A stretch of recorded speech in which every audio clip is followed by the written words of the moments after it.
સમાચાર સાથે હું હિના સમાચાર તાપીમાંથી કે જ્યાં ડોલવણ તાલુકા પંચાયતના ટીડીઓ લાંચ લેતા ઝડપાયા। લાંચિયા અધિકારીને ઝડપી પાડતી તાપી એસીબીની ટીમ, તાલુકા વિકાસ અધિકારી તેમની ચેમ્બરમાં જ લાંચ લેતા ઝડપાયા।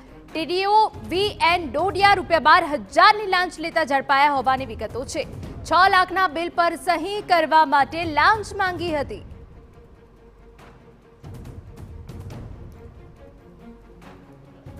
તો જે વિગતો મળી રહી છે તે પ્રમાણે એસીબી દ્વારા આ તપાસ કરવામાં આવી હતી। તાલુકા વિકાસ અધિકારી તેમની ચેમ્બરમાં જ લાંચ લેતા ઝડપાઈ ગયા। ટીડીઓ વીએન ડોડિયા ₹12,000ની લાંચ લેતા ઝડપાઈ ગયા છે। આપને જણાવી દઈએ કે જ્યાં 6 લાખના બિલ પર સહી કરવા માટે લાંચ માંગી હતી, પરંતુ આખરે એસીબીના ઝટકામાં આવી ગયા અને એસીબી દ્વારા કાર્યવાહી કરવામાં આવી છે।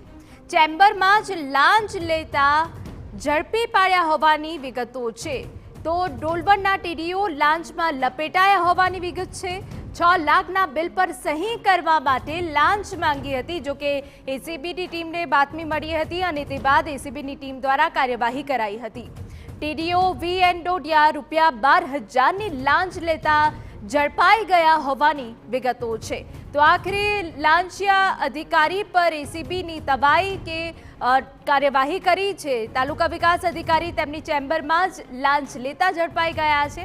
એ દ્રશ્યો અમે આપને બતાવી રહ્યા છે। ટીડીઓ વીએન ડોડિયા ₹12,000ની લાંચ લેતા ઝડપાયા છે। સંવાદદાતા નીરવ કંસારા વધુ વિગતે વાત કરવા જોડાયા છે। નીરવ, પૂરી વિગત।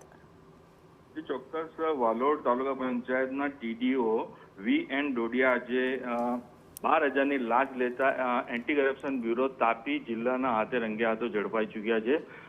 તેમણે જાહેર શૌચાલય અને વિવિધ પાણીના કામો માટે જે 6 લાખ રૂપિયા હતા તેના કામો મંજૂર કરવા માટે 12,000ની લાંચ માંગી હતી। તે પૈકી આજે જે ફરિયાદી છે તે લાંચ આપવા માંગતા ન હોય તેમણે એસીબી વ્યારામાં ફરિયાદ કરી હતી, જે આધારે આજે છટકું ગોઠવીને જે તાલુકા વિકાસ અધિકારી છે તે રંગે હાથો 12,000ની લાંચ લેતા ઝડપાઈ ચૂક્યા હતા। જી બિલકુલ, આભાર।